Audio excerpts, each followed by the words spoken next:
Finally, this and every edition of Bang the Book Radio is presented by our friends over at DSI Sportsbook. If you head on over to DSI, sign up using that promo code BTB and the number 25, you'll get a $25 free bet just for signing up. So you can test out the site, see how you like it. If you decide to deposit over there, you'll get a 100% deposit match bonus for the sportsbook and a 100% deposit match bonus for the live casino as well. I talked about this on Monday's show.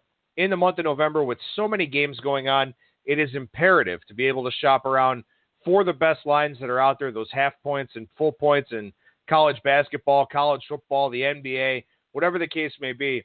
Shop around for the best prices. If you don't have an account at DSI, give it a try with that BTV25 promo code. One guest for today's edition of Bang the Book Radio, that is the great Sports Cheetah from WagerTalk.com and also PodcastU.Vegas. A long list of topics here, and then also touched on a bunch of games and wrapped things up with a listener question. So without further ado, here is this week's Hunting for Winners segment with Sports Cheetah.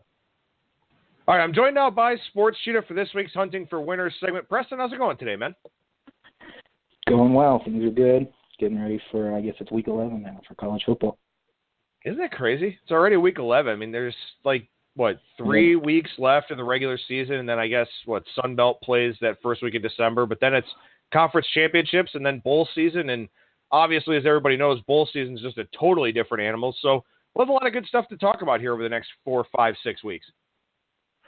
There definitely is bowl games go essentially like a month straight where you're going to have games every week, so it's a good time. It's fun. One of the best, I think, to have discussions on comparing teams and obviously from different schedules, different conferences, varying records and efficiency stats and trying to break it down to where we can find an edge. And then there's all the extra stuff with coaches in and out and certain players playing or not, and it's a good time, and there's so many bowl games now. Some people hate it. I actually think it's fine. It just means there's more games to bet or more opportunity to hopefully make money. I agree. I don't think there are too many bowl games. I think if you get to 6 wins and these kids can get a chance to have a couple more weeks of practice, see a part of the country they wouldn't see, get that swag bag of stuff that all the sponsors give out, good for them. I mean, it's one of the few things, honestly, in college athletics that genuinely seems to be about the athletes is that, these guys get to play that extra game if they've earned the right with 6 wins. And, I think that there should probably be even more bowl games, even if they're not going to be great to watch, and most of the early ones aren't. Hey, at least these kids get to keep playing. And for some of these kids, for a lot of these kids, it'll be their last college football game. So why would you want to take that away from anybody? Yeah, and that's one of the things you're handicapping not only before the bowl games, maybe late in the year too. And teams that are, say, starting, 12, 15, maybe even more seniors on a team, and I guess, just how much more it means to those kids versus maybe a younger team that will have the opportunity going forward to get it back, or get back to a bowl game or potentially further. So it's a good way to, I think, not only give them, I think they get an extra few weeks of practice on top of it, which is good, just going into the next season with everybody having, more time to just not only practice and prep for a game, but just play football and experience that, which for some teams, a few that we've already seen in recent years, like SMU and Virginia, off the top of my head, are going to be going bowling for the first time in a few seasons, so first time for any of these kids. And it's positive for the school, the university, everything. And, it's all, again, it comes back to, for us, more chances to bet on them or make some money. So I'm all for it. I mean, as many 5-win teams as want to get a bowl, I think it's cool. Well, that's actually the first topic that I wanted to talk about with you here today is when you start factoring in bowl eligibility as a handicapping tool, because one of the things that I think about is, once you get into that final week of the season on Thanksgiving weekend, or if it's a Sun Belt team fighting for bowl eligibility, playing that conference championship Saturday, at that point you're paying a premium. When a team's down to its last game and they have 5 wins, you're paying a premium on that team. So are you looking at the standings now and sort of looking at some of these teams and saying, okay, well, they've got 4 wins. They're playing 2 very winnable games where they'll be a favorite. They're playing 1 game against an elite team in their division, so they'll probably get beaten. Is that something you start looking at here at this stage of the game? Yeah, you have to. I feel like especially this last week, I was really looking at teams that have, 4 losses or so. I think there was a good one was Kansas State, Texas Tech, and I was trying, for the life of me, I didn't bet the game, but I own a Texas Tech in this like stock market type league as a sell team. I sold them earlier in the season, so basically I'm down on Texas Tech, and they had lost 4 of their last 6 or something like that since I had sold it, and or maybe it was 4 of the last 5. And anyway, I could lock in a profit, or I was trying to figure out, should I just let it ride because they play Kansas State, which they're favorites in that game, but it's close to about a coin flip, I think. But they just have home field, then they play Baylor, but then after that they have to play TCU and Texas, which are probably losses. So I'm trying to gauge everything, and I really dove into that game, and there was nothing there. And it was that both teams basically had to win that game for a real legitimate shot at a bowl game. They obviously, neither one was coming off of a crazy win or loss that was like a letdown, weird spot. Like everything just matched up perfectly. And then sure enough, it went into overtime. It was basically a dead even game the whole way. But that was something I was really digging at when I was, handicapping every game. You really need to, check. Like for some teams, I guess it was the Tulsa SMU game. I know SMU got steamed and didn't end up covering, but that was one where they basically needed to beat Tulsa in order to get to a bowl game this year, and sure enough, they have, because I think their last 3 games of the year, the UCF one just this last week, and even their next couple are pretty tough. They're not guaranteed, so that Tulsa one at home was for a bowl game, and that was big. And then Virginia's in the same boat. I actually backed Virginia, not necessarily because they're playing for a bowl win, more so that Bronco had a few years of experience defending the Georgia Tech option when he was at BYU, and then on top of that, they played Air Force, the Mountain West Conference a lot. So I just kind of like the matchup from this coaching aspect. But when it came down to it, I bet Virginia for partly that reason, where they, I think, have to play Virginia Tech, Miami, and it's 3 tough games where they're going to be underdogs. And so this was their shot last Saturday for a bowl game probably. And so, yeah, you definitely have to dive into, you expect the best from every team, but these are still kids. They play, weirdly good and weirdly bad week to week. And if there's ever a time where you can expect them to be max focused, max, motivation, I think there is some sort of quantifiable like number to that as far as, maybe a point spread goes. And that was one I think that was 10 and came down and closed around 7.5. So people were betting Virginia, and whether it was just a numbers thing or because of the spot, because of a potential bowl bid for the program, everything kind of culminated into that being a good side. So you got to do that with every single game. Make sure you know where the teams are at these last few weeks as the season winds down. And I think we got a couple of examples of that here for this week, and we're going to touch on a wide range of games. Some of them we'll do here during the topics. Others we'll go a little bit more in depth on. But game 123-124 on Friday night, BYU takes on UNLV, and BYU's taken on a little bit of money here the last couple of weeks, and they've covered both of those numbers. But for UNLV here, when they lost that game to Howard in week 1, you're kind of sitting there looking at the Rebels and saying, okay, where do we find 6 wins? And then they go on the road, blow out Idaho. I think they were, like a double-digit dog in that game or something. There was some crazy line move. I think the opener was like a double-digit dog, and then it came down a little bit. They get the win over San Jose State. Surprising win as a 3-touchdown dog over Fresno. Beat Hawaii last week. Well, now for the Rebels, they're sitting here with 4 wins, chance to make their second bowl game since 2000, and they've got BYU here. And this is a BYU team that's not going to make it into a bowl, and that's really not the expectations for that program. So does that put a buy sign in front of UNLV here this week with New Mexico and Nevada both on the road to end the year? I'm really interested. I haven't looked since Saturday. I stay away from college football news on Sundays because I am so focused all day Saturday. I usually have headaches by the night. Tanner Mangum, there's a late game. I think it looked like an Achilles injury. He might be out for the year. I mean, that's massive on top of the fact that BYU is just, crashing and burning. They had to win that Fresno State game, which they ended up losing by 7. They had a couple drives to try to tie it, go to overtime.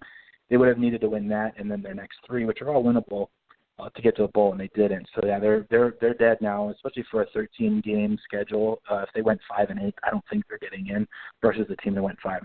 So they're about 100% out of it, and their starting quarterback, I'm pretty sure they're going to just be resting if he isn't completely injured. But it looked bad, and have to get an update on that. But he could be out for the rest of the season on top of it. So for me, it would definitely just be a buy on UNLV or nothing. It's funny that Howard and Fresno State, those 2 games are essentially a wash where They won one as over a 3-touchdown dog and lost one as over a 3-touchdown favorite, and they essentially are now sitting in a spot where they can win 2 of their last 3, and they're not going to be pretty big, dogs on the road at New Mexico or even Nevada, if not maybe a small favorite there. So I think it's doable. I think it's UNLV or nothing at the current 4. It did move down from 4.5 to 4. Like you said, BYU's taken the money the last 2 weeks playing inferior, opponents after their first half of the year where they were playing really tough teams. So I wouldn't rush at it. Maybe you get a 3.5 or a 3 if the BYU money does come in again this week.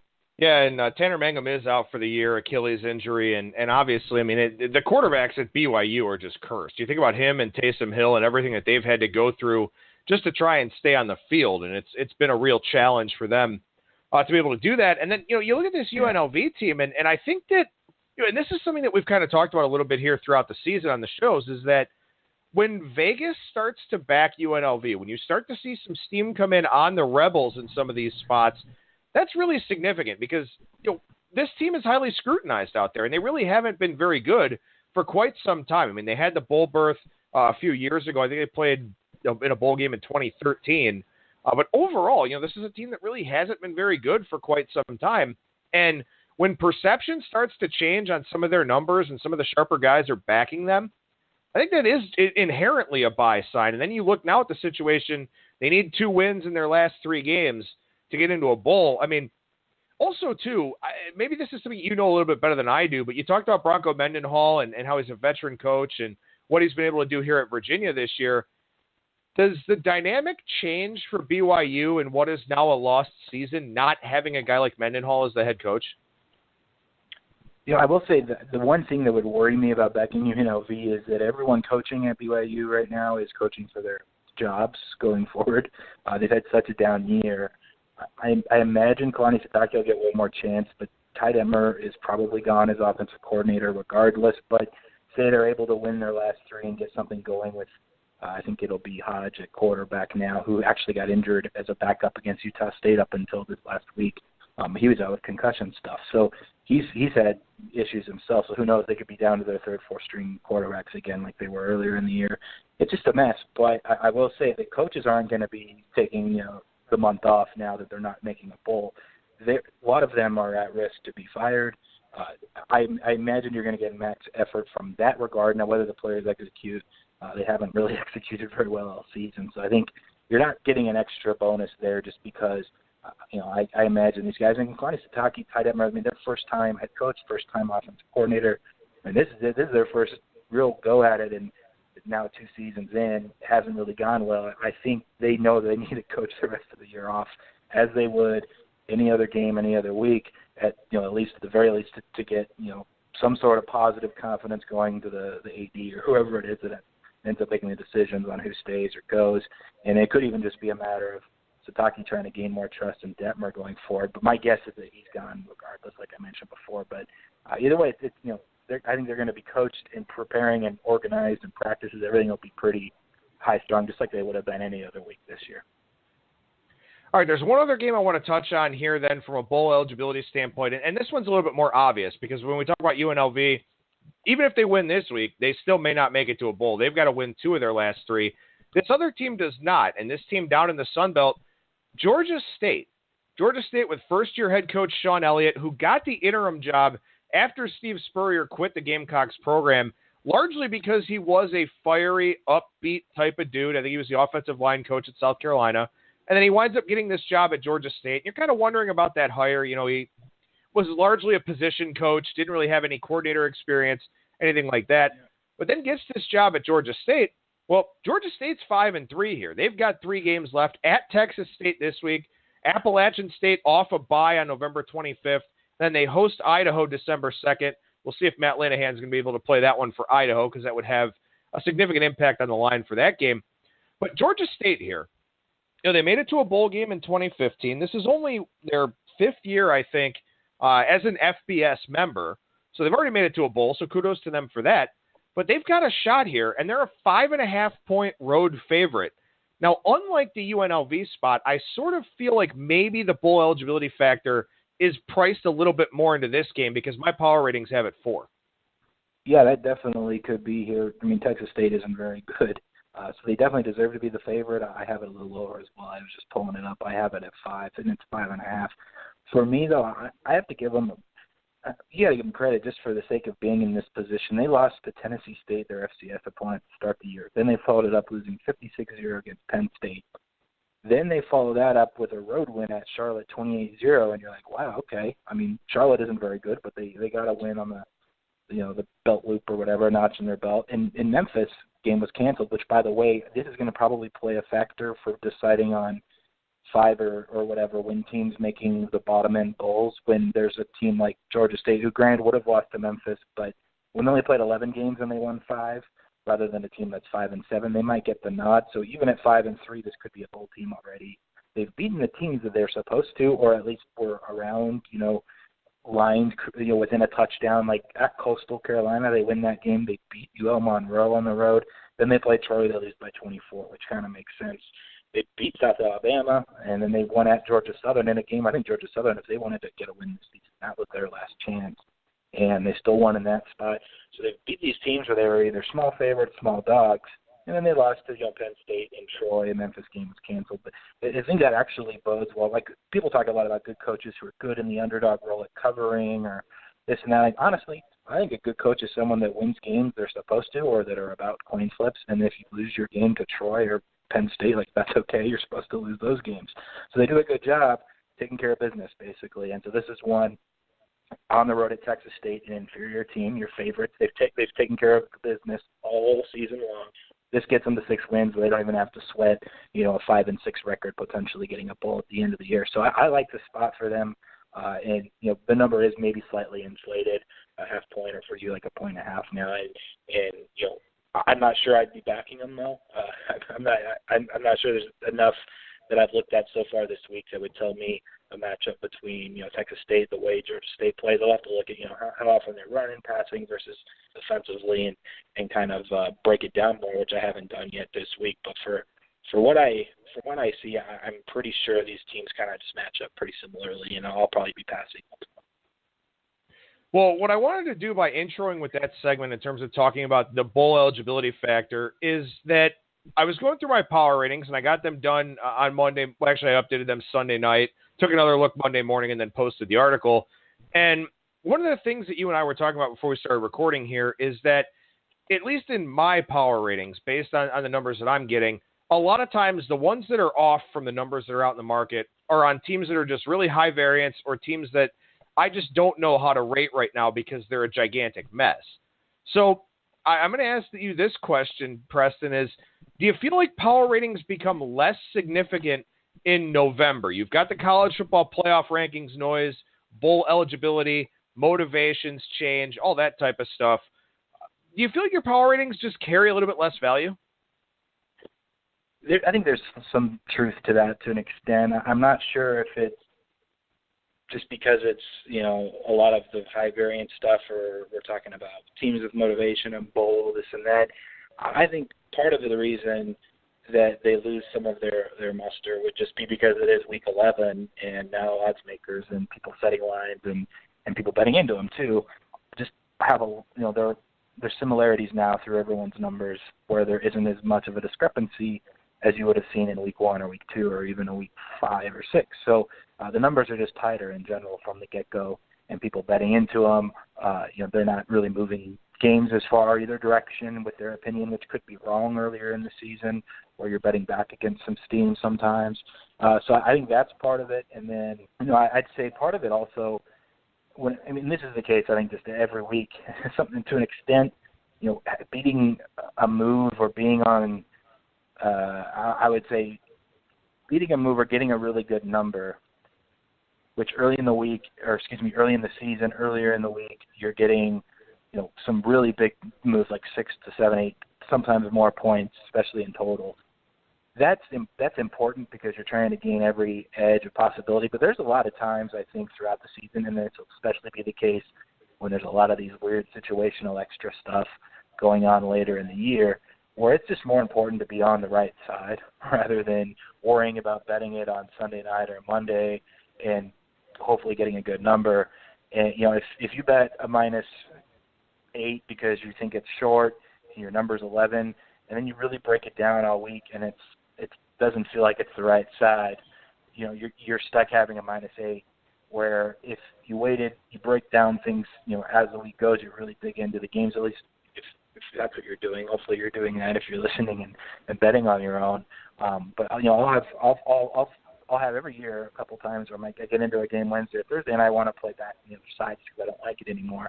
So later in the season, I imagine there'll be a lot of that too, where your power numbers and power ratings were earlier in the year, you're probably just firing at, you know, big discrepancies left and right. And now you're a little more cautious because there's a lot more to dig into and a lot more data to be had just from past games on the season, where you just want to make sure you're on the right side. Let's say you passed on the -8 and it's -9.5 or -10, you know, but you still like it then come Wednesday or Thursday. You're like, oh, man, I could have had -8. But I feel like if it's the right side, that's going to still be covering often enough that you're good rather than hating that you bet -8 and having to play back on the other side or something. So I think that kind of all culminates into why power ratings maybe, you know, hold a little bit of a lesser value later in the season. No, I think that makes a lot of sense. And I think another part of it, too, is that, you know, like you talked about, you're trying to get in front of these numbers early on in the season, and you've done all of that preseason prep work. You've done all that study.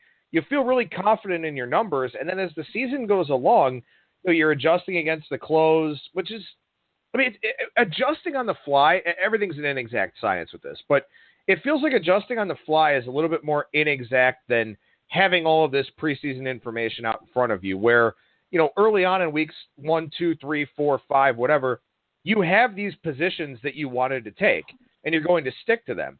But as the season goes along, you've got variable performances, you've got injuries that you have to try and account for and try to quantify.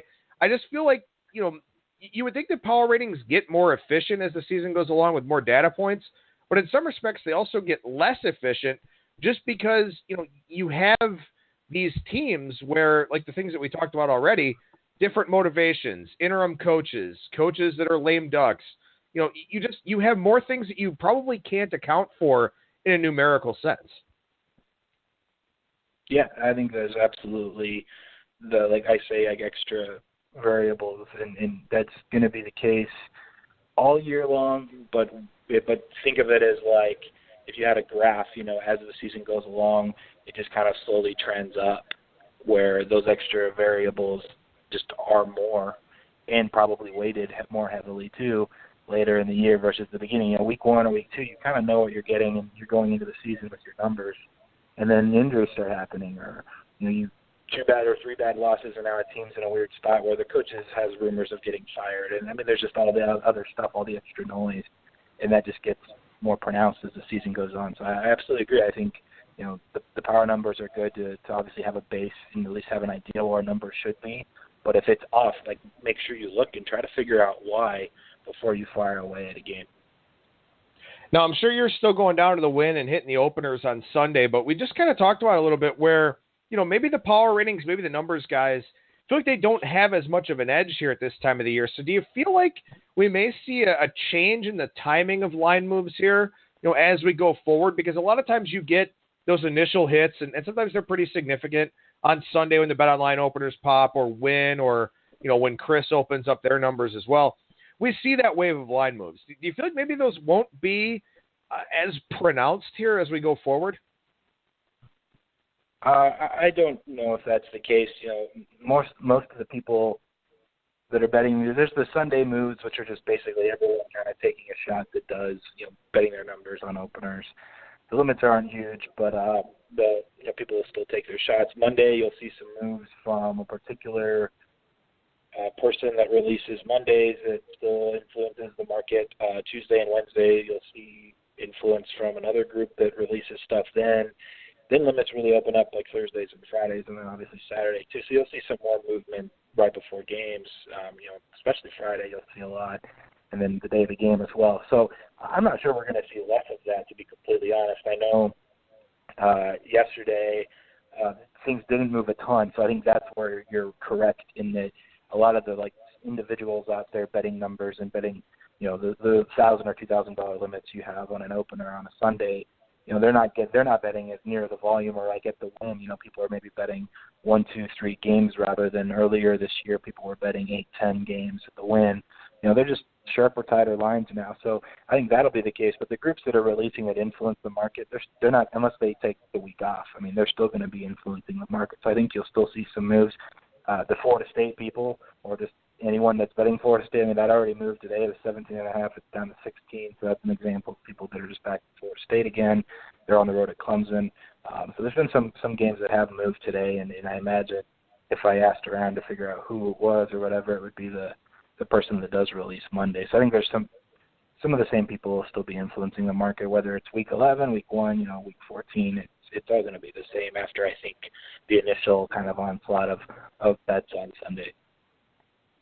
All right, so now that we're into the month of November, and of course, as we get into December with some of these games as well, and this is probably more of an impact in the NFL when it comes to December and then that first week there, or that last week of the regular season in January, but weather will become even more of a factor. It's getting colder, it's getting windier, lots more rain and snow throughout the country. So I think it's a good time to start talking about that a little bit more here. And, Cheetah, when it comes to weather handicapping, when do you start to take those forecasts seriously?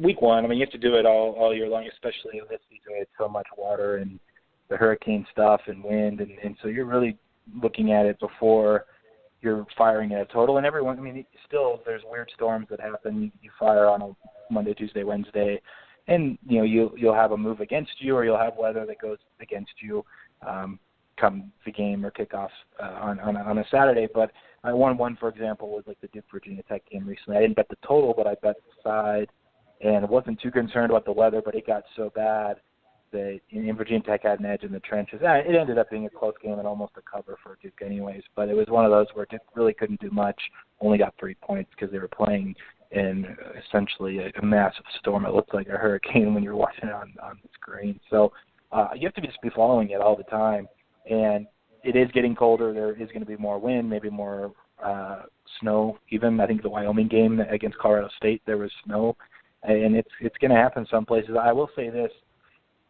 When it comes down to actually handicapping, I think rain's not overrated. It's maybe people take into account too much. It's ultimately the wind, I think, that plays a bigger deal when you're looking at weather. And cold can affect some people, and especially from schools that aren't used to playing in the cold. But when it's really windy, that essentially takes out a huge aspect of the game called football. You either pass or run the ball. You can still run in the wind. You can still block in the wind. You can't really throw a ball very effectively in the wind once it starts hitting a pretty significant mile per hour. I would say anything like 15 plus, you really have to consider, okay, is this team a running team? Are they effective on the ground? If so, and they're going up against a team that likes to pass, all right, this running team might have a really big advantage here. And at the very least, you can at least assume that when the team passing passes, let's say they do convert and they are pretty efficient despite the wind, they're probably going to go into the game anyways thinking we need to run the ball and pass less because it is really windy. So I think that's probably the biggest deal when you're handicapping weather, more so than rain and just unders, because that just seems to be always what everyone bets. I would look more so at the wind and how it affects the team's actual game planning and what they like to do, what their strengths and weaknesses are, and then how that will affect that particular matchup or game.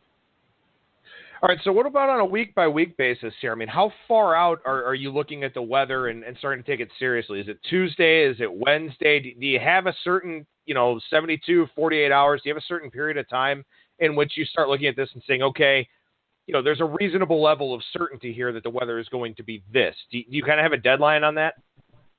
Yeah, I mean, I bet totals earlier in the week, and sometimes, you're going to get hit with some random storm that comes in like once a year maybe. But when it comes down to it, I'm just checking when I'm betting stuff on a Tuesday or Wednesday because weather reports or forecasts they go, as far in advance as you want in, Friday or Saturday or Thursday games. And it's usually pretty close enough where they're going to be correct so you can be confident that the weather forecast is good. So I'm looking at it whenever I bet a total generally, or if there is like a storm that's well known, and I'm betting a side even. I want to make sure my side still makes sense if it is going to be windy or there's going to be a bunch of rain. So I'm doing it, essentially before I bet any game. I think you just need to do that all year long and just kind of like a quick check, make sure everything, as far as we talk about the things we can't control when we handicap, and there's a lot of them. Weather would be one of them, so at least the one thing you can control is making sure you're aware of what the weather will be when they play the game and making your decision based on that. So I would just make it a habit if you're betting your own games, even if they're earlier in the week, just take a look, make sure things look as you would expect them to be weather-wise, and then go from there. All right, so let's talk about coaching here, because in the month of November, this becomes very significant. You have a pretty good idea by this point of who's going to keep their job, who's not going to keep their job. We've already seen that it looks like someone's going to be out at Texas A&M. We've got several jobs in the SEC available, Florida, Tennessee, possibly Arkansas after that showing against Coastal Carolina, although the writing may have already been on the wall with that one to begin with. But you've got some pretty premier jobs opening up. You've got some other jobs opening up. And then, of course, another part of it, and we talked about this a little bit last week when we sort of discussed Tom Herman and the way that he took the Texas job, and how, there are some guys like Scott Frost who are going to be very highly sought-after commodities. When it comes to the coaching element of it, how do you handle that? I mean, let's say, looking at last week, for example, where Jim McElwain gets fired, Randy Shannon's the interim head coach at Florida. Florida goes on the road to Missouri and gets absolutely blasted. And that's going to happen. You're going to see games like that. Ole Miss over the last couple of weeks, they've played pretty hard for their interim head coach who's not going to keep the job. So is it just a case-by-case basis thing? And do you feel like you can get a decent pulse for that? Yeah, it's definitely case-by-case, and I generally just stay away because it's a lot of guesswork. Unfortunately, I stayed away from betting against all the move on Florida. So I bet Missouri two weeks in a row against Idaho and Connecticut, and their offense is just grooving, and I was like, they're going to at home. I really wanted to bet them against Florida, but I didn't know how to react to the McElwain stuff. And you've seen teams that react really positively, like even a few weeks before when Gary Anderson left Oregon State, they covered their next two games, almost won both of them. They almost beat Stanford as sizable dogs. At home, ended up losing essentially at the buzzer by one. And so you see it being a positive when the head coach leaves. In this case, it looks like they're just in a complete mess and a disaster. So it's really hard to know, unless you have people from the inside telling you, oh, the kids, the players are stoked to play for, interim coach so-and-so, or, things are going crazy. No one can even get practices organized correctly. I mean, unless you have some extra information, I just think you generally need to stay away from those spots until you get an idea. And, it didn't take long, maybe, 5 minutes, and it was 14-0 Missouri. So I think people knew pretty quickly where that was headed. That was one where if you had, I guess, what it took to bet Missouri live at a number versus where it closed. A lot of people think for live betting, just kind of a side tidbit here, you want to get a better adjusted number than it would have been before. But there are a lot of times like Missouri was just the right side the whole way, and when they're up 14-0, they're laying 7.5 live. That's a pretty good bet, I think, when it's like a factor like this where Florida's just in a mess and in shambles, and how are they going to respond to letting McElwain go? Oh, okay, it doesn't look very good, and then playing Missouri live rather than trying to play Florida because they closed, 1-point dogs and you're getting 7.5, which is what most people try to look for. So, anyways, yeah, for me, you have to look at all the coaching stuff and just be aware of it. But I'll tell you, 9 out of 10 times, I'm probably not betting the game, just especially that first game after there was a coach let go or the rumors really start flurrying about a coach potentially leaving. Even that game before when Florida played, they tried to say who they played. You don't remember off the top of your head, but they were trying to say when the rumors about McElwain was like, I think it was on Saturday or even Friday. They were saying, oh, there's nothing here. It was before they played Georgia. That's what it was. And they ended up losing that game really badly too, like 42-7. And so I think that those are games I stayed away when I think the market and the bettors are actually backing Florida in both cases. I think Florida against Georgia moved from the 14 down to an 11, and then they were getting 3.5 against Missouri and got down to 1. And those are the numbers, guys, I guess, but they're just not. They don't care who's coaching, and I think that's kind of crazy when it comes down to it. So always be aware, and I think more often than not, like I said, just stay away from the game until you get some sort of reaction, and then you can go from there as you handicap, their next week's game or for the rest of the season. All right, now let's take a look at this from a different angle from a coaching standpoint, in that you have some relatively new coaches. And of course, there was a lot of turnover last year. So you have these coaches that are maybe looking towards the future for their program, maybe sitting down some of the upperclassmen, playing some more of their recruits to see how they fit into the mix. Do you do any sort of deep dive or in-depth analysis with that if you've got maybe a first or second year coach? Is that a team that you may look to avoid because maybe they're playing some mistake-prone underclassmen, or do you feel like spot you may want to play on because you know you're going to get an effort from kids trying to prove themselves? Yeah, I'm not sure. I think it ultimately comes down to this. The quarterback's worth a lot to a team.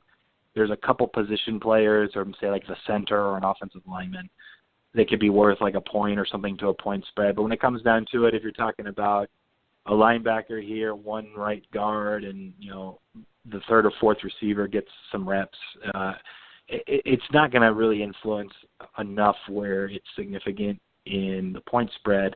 Unless, again, now you're going back to, I think you talked about last year when Bronco Mendenhall, bring him up again with Virginia, let the senior actually play the last two games, despite having Ben Kirk kind of coming over and being the official guy who's been the quarterback now all season this year. The center, you'd remember his name, Matt Johns, maybe something like that. He was basically going to be gone, and Bronco said, hey, you can have the last two games and play football for the last time in your life. And that's going to make a difference because he's the quarterback. Whereas I think the majority of the time, like that's a very unique situation or instance where majority of the time it's nothing I'm really concerned about unless, again, it's the quarterback or maybe some running back that's a stud is going to be getting less reps for a senior backup or something like that. Maybe it's worth a little bit of value to a point spread. But it's nothing I really consider enough that's going to sway my decision one way or the other. All right, well, let's break down some of these actual games here. We'll go a little bit more in-depth on some of them coming up this week. And we'll start Wednesday night here with a really, really good one in the MAC. And, in fact, this is one where we've seen a pretty significant line move here early on in the day. This game between Toledo and Ohio. Toledo opened a 6-point favorite. Now it's down to 3.5 or 4 out there in the marketplace. And my number on this game is actually 2. But I'll say this. The reason I didn't hit Ohio early on is because this is one of those spots, like what we talked about last week with Florida Atlantic and Marshall, where Ohio just hasn't seen anybody of Toledo's level all year long. Despite being a really good team, I am worried about that. You know what? I mean, that definitely is something to worry about. I do not know for the life of me, with Childers, the third-string quarterback for Northern Illinois, playing on the road, why that was bet down to. I didn't release it to anyone because there was like 2 minutes before kick and there was only a -7 at like one place. But I grabbed -7 on Toledo because it was bet down from, it was either 10 or 11, and Northern Illinois just kept taking all the money. And anyway, -7 cashed, but I didn't get that move at all. And there was also a move against Toledo, I think, when they played Ball State. It was a huge number that normally wouldn't matter, but they won by 41, so they covered and against that move, and now they're getting bet against again. This is another one. My number is 5.5. I'll bet Toledo again if this gets to like 3 or even under 3, especially. I don't know if it will before the game Wednesday, and if it's one of those where it starts moving the day of the game back up, then I'll end up passing. But there's a couple 3.5s, mostly 4.5. I'm very intrigued. I don't know why people keep betting against the best team in the MAC. I think they're 8-1 now. I'm confused. I actually, I have them as the better team, even though they're on the road. I think I have them 9.5 points better on a neutral. So I think, 5.5 to 6 is a fair number. And here we are sitting at it coming down from 6.5 to potentially 3.5 and pushing 3. I'll definitely be looking at the Toledo side, and I'm happy to just go against this team again if that's the case like last week. See, what's really interesting about this game is that we talked about this on last week's show. It was the same scenario for Northern Illinois where they had played all this great defense. They were one of the top defensive teams in the MAC, but they hadn't played anybody like Toledo. And playing Toledo is not easy because they don't beat themselves. I mean, they're very, very efficient on offense with the football. Well, I think Logan Woodside has 2 interceptions this year, like a 19-2 ratio, something like that. So, I mean, this is a team that moves the football. They do it in chunks, and they don't hurt themselves. And what's different about this game, though, is that Ohio has an offense, and Northern Illinois didn't. So I'm very curious to see what happens here in this game, and I'm very interested to see, where this number does eventually close, and if we wind up getting, some sort of sharp split in this game. I ended up betting Toledo second half and live, so I ended up having like a huge bet on Toledo. So I followed this game a lot more closely than I should have when I actually was at the movie theater with my daughter, taking her to a movie. I ended up following it on my phone and watching it on my phone in the movie theater. Luckily, we were like the only ones in the movie because it was an early day movie. I think it was a 3 p.m. Kickoff. So anyways, I watched this game closely, and I said people will be looking, well, they only beat them 27-10. I hadn't actually seen this before, but Toledo had a 99-yard drive, ended in 0 points. That's hard to do. They also had another drive that ended in 0 points inside Northern Illinois' red zone. So they had 2 trips when it could have easily been like a 41-17 game, or even a couple field goals or at least one touchdown. But they had the one. They had a bad fumble just in the red zone, but they had the one on a huge run where he gets tackled, and then it's one of those where he fumbles it through the end zone, like right before the goal line, kind of a touchback fumble, and that was from a play on the 1-yard line before. So anyways, they definitely outplayed Northern Illinois, like yards per play, everything, like those metrics, more than a 10-point, 27-17 win would show. So I wouldn't get too concerned about that. If you're like, well, they only scored 27. The Ohio one's weird. I'll tell you, I didn't follow it too closely. I mean, how did they lose so badly to Miami, Ohio? I didn't watch the game. I know it was like on a Tuesday or a Wednesday last week. There was a ton of scoring. And I think, I know, so like there was a ton of points. Maybe it was tied 28-28 at halftime. There was 28-28 in the third quarter, and then I think Miami, Ohio ended up winning or scoring like the last 17 or something like that. But I'm confused as to giving up 45 to Miami, Ohio, and how, like you're saying, Toledo's offense is going to go nuts against a similar type of defense. Ohio can score more efficiently than Northern Illinois can or does, but they're definitely worse defensively than Northern Illinois is. So I'm very intrigued by the matchup for sure. For a MAC game on a random Wednesday night, it's one I should definitely be following and may end up having some money on Toledo in the game. That Ohio game, they actually scored the last 17 and wound up winning the game 45-28. But I think the point that you're making here is – I think the point that you're making here is – the point that you're making, though, is still strong. Oh, really? Okay. Oh, that's weird. Okay, so that's my bad. But I just pulled up their schedule, and it says they lost the game 28-45. But it says they're 7-2, and so that would make sense that the L's wrong. But anyways, you're good. Go ahead.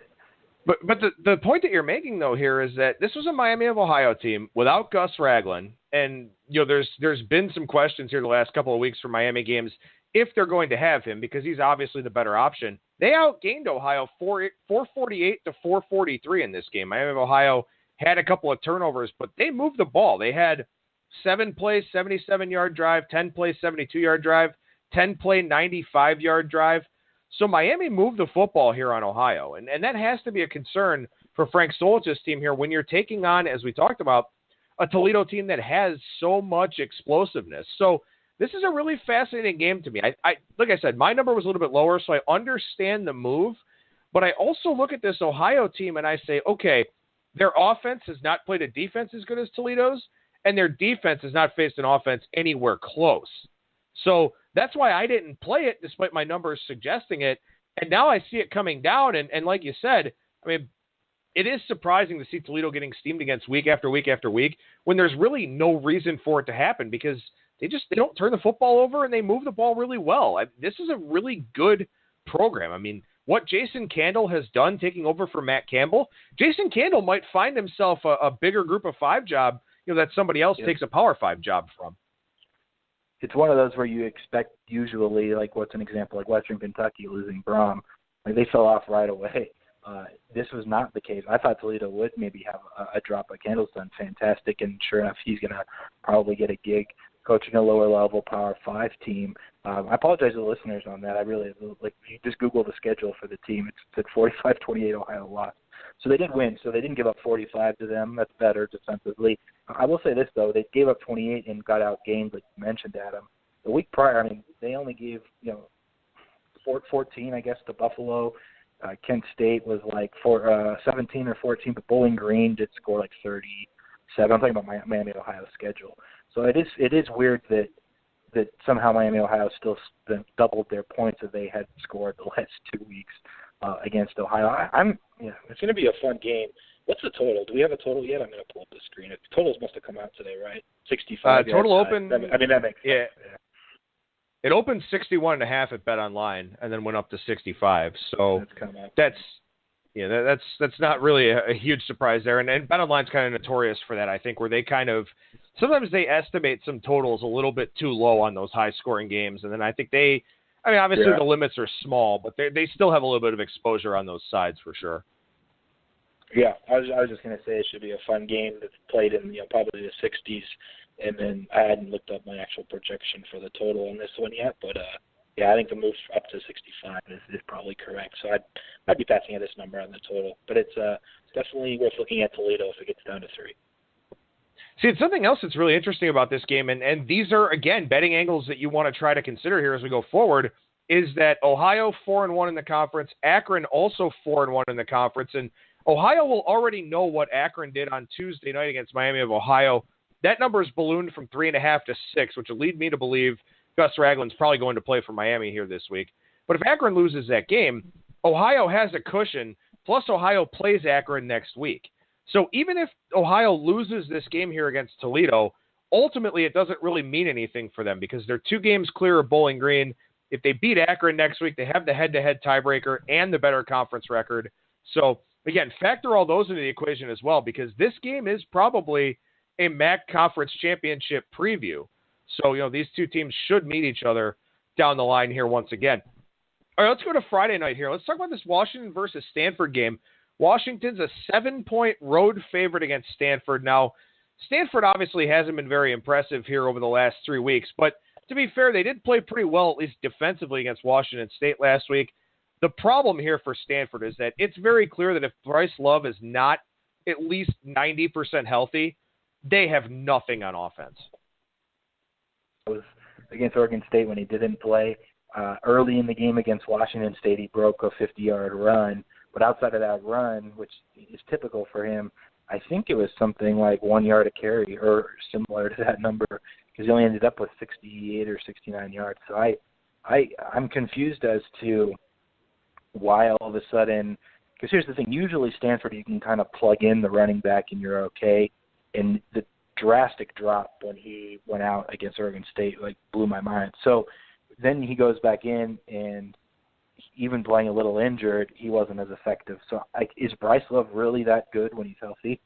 And maybe the Stanford offensive line isn't creating as many holes as they have in the past for McCaffrey or any of their past good rushers.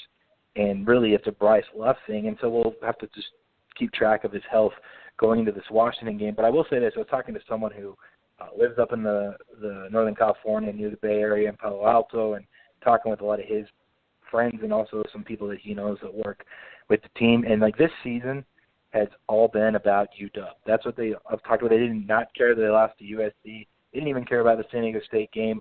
They want to beat Washington. They got embarrassed last year as I think small favorites on the road. They lost by 40 points.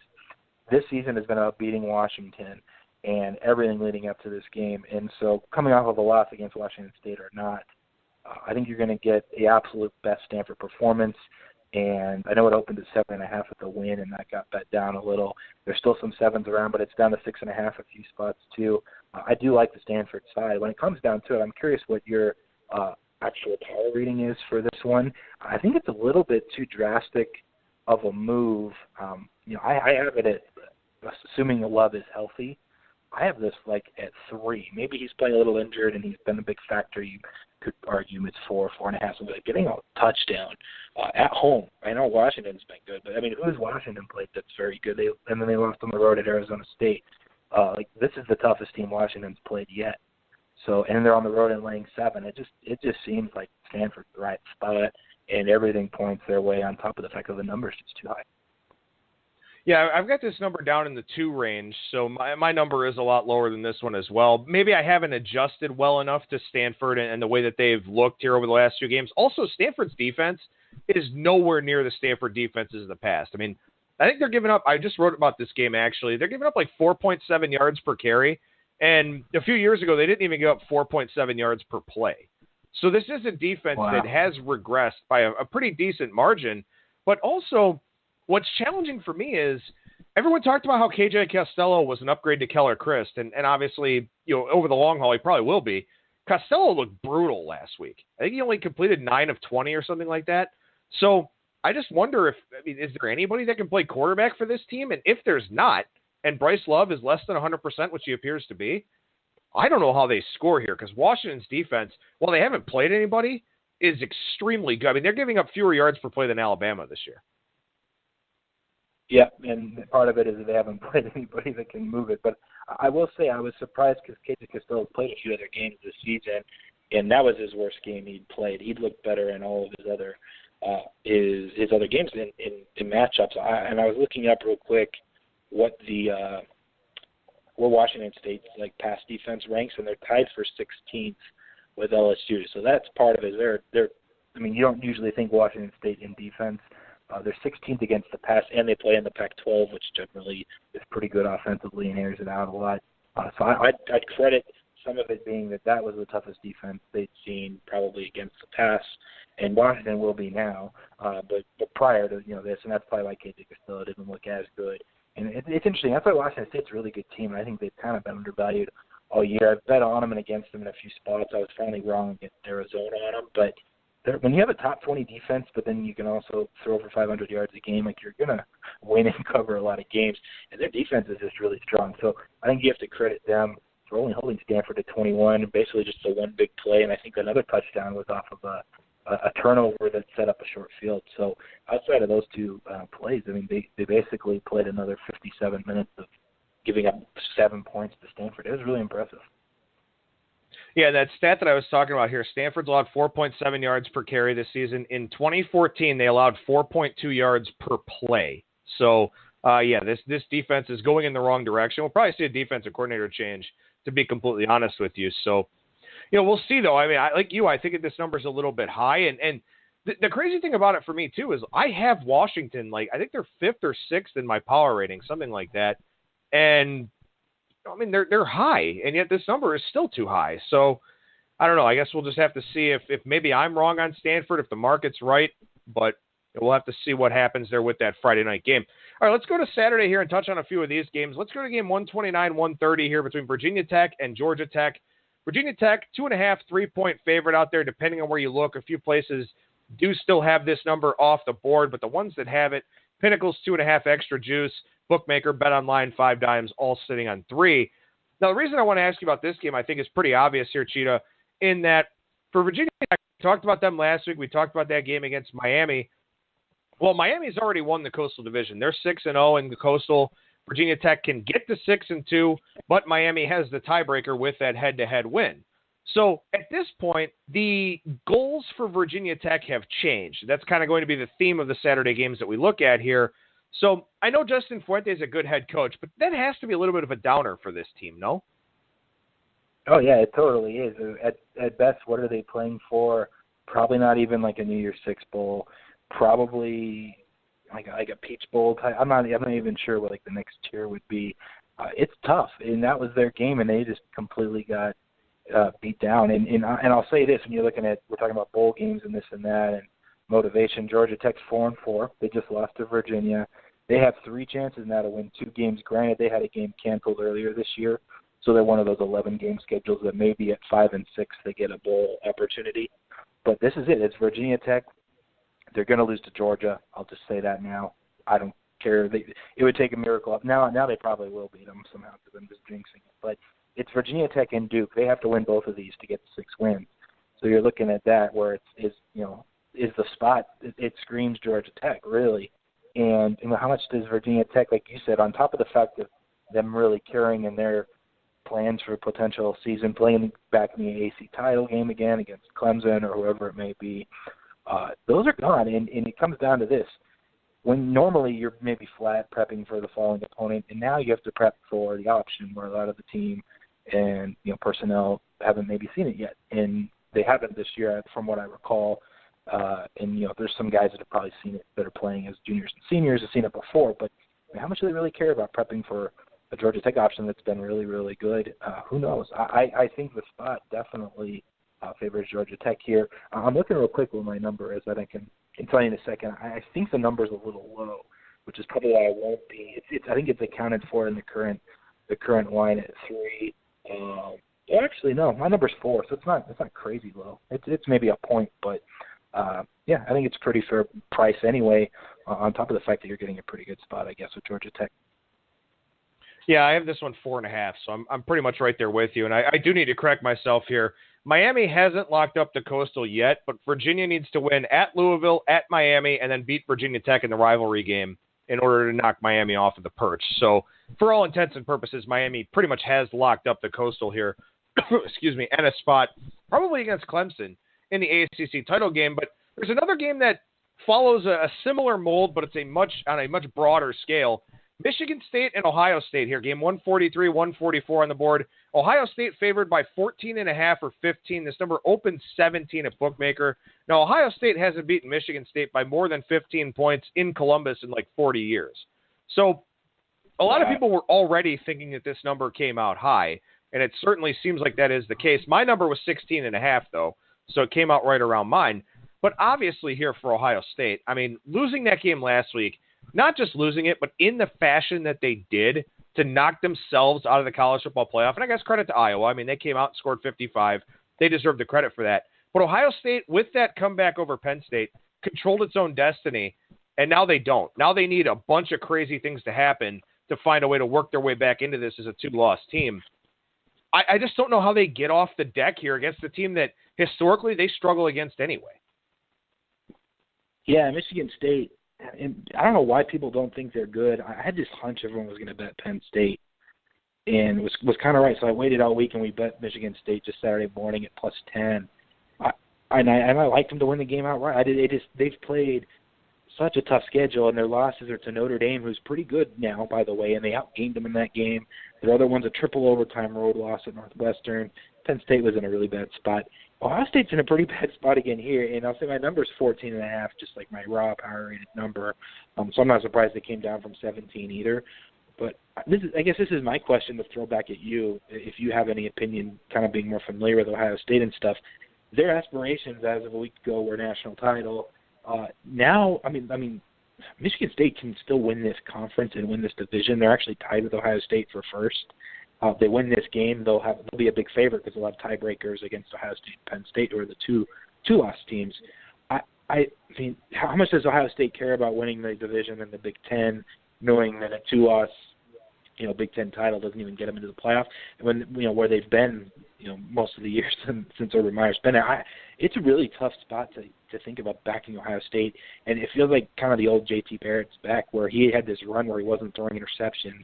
And when just a couple plays, Iowa makes him put some pressure on the Ohio State offense, and it's back to J.T. Barrett just not being able to really throw the ball and make enough plays to get a win. Honestly, he just kept compounding it. I think he ended up throwing 4 interceptions or something. So I don't know if you have an opinion about really the Ohio State angle either, because for me, it would just be backing the dog or nothing.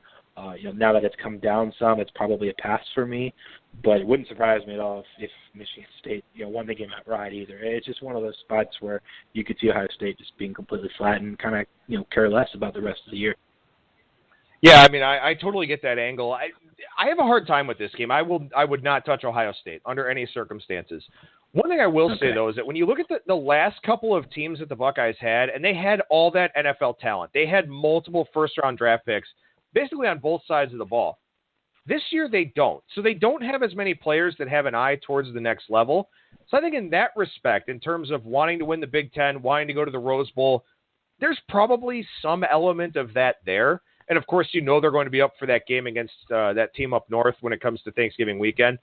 So I think there's still motivations in that regard, and I think they'd love to end Wisconsin's perfect season. I think they'd have a great time trying to go out there and do that in Indianapolis. So I think there's still a certain level of motivation. The problem is this team is so flawed on both sides of the ball. Barrett has not looked good at several, points throughout the year. The defense just gave up 55, and they had all kinds of problems against Oklahoma. They had some issues in the first half against Penn State. this isn't the same dominant Ohio State team from a talent and personnel standpoint, but I think that there's probably more guys that are invested in the outcome of this season than they've had in past years. So maybe there's a little bit of give and take there, but there's no way in hell I'd touch them here laying more than 2 touchdowns, that's for sure. Yeah, those are my sentiments as well. I guess wanted to see if you had any extra thoughts, because for me, it's one of those similar, like you're trying to guess which way a coaching, firing, or rumors could go. It just feels like one we should just not try to guess and just pass, wait for a better day. And it's another one where live, if Sparty scores first, the live line, especially if they close around 14-point dogs, they're still going to be getting like over a touchdown live. That might be a good time to just be like, okay, Ohio State, this is going to be a very similar game maybe to last week, or at least Sparty keeps things close anyway, the way they play. Grab Michigan State plus 7.5 or plus 9.5, whatever it is, kind of in that range there live.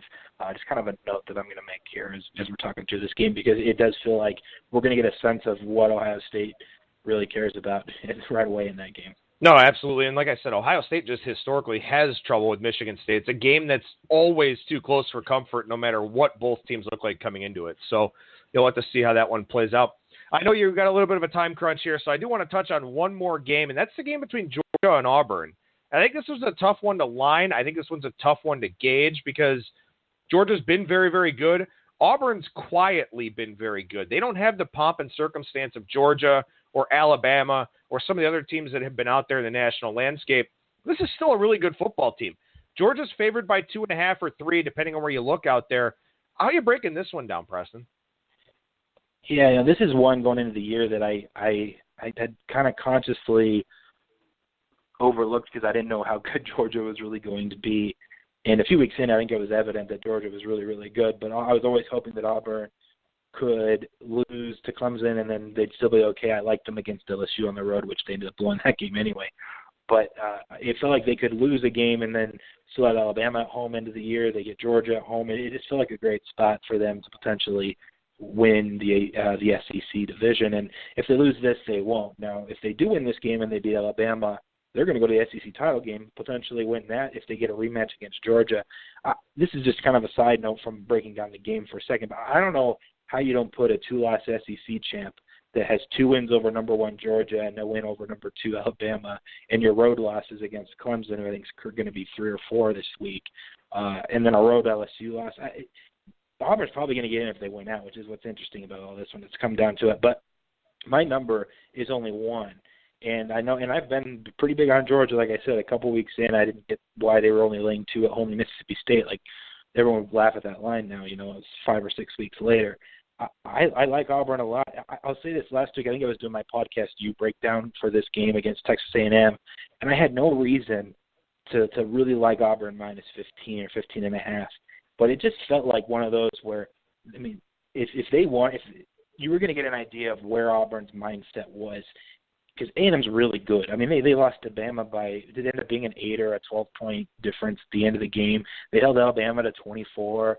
Been a really, really strong kind of, and Circle came back, too. They had their starting quarterback returning. He was the one who got injured against UCLA when that went to hell in that second half.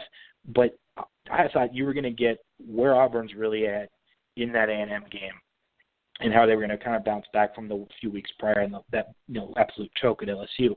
And I think you got the team that we expect. Like, Auburn's really good, and I thought you put it a good way. They're kind of quietly really, really good. But when they ended up crushing A&M, and I think A&M actually ended up landing 15 because they scored the last 10, but Auburn dominated the game just about the entire way, or at least from the middle of the first to the middle of the fourth. And I think that was very positive in the sense that they know they can win out and or at least put an effort into these games, and they're going to have a chance at the national championship. And if not, at the very least, they could win an SEC championship game. And now you're getting the number 1 team in the country going to your place, which no one was anticipating as being that big of a matchup going. And it's really the first real pressure now Georgia's felt since Notre Dame. And in that one, it kind of felt like they were playing with house money as underdogs in a non-conference game with Fromm's first start at quarterback.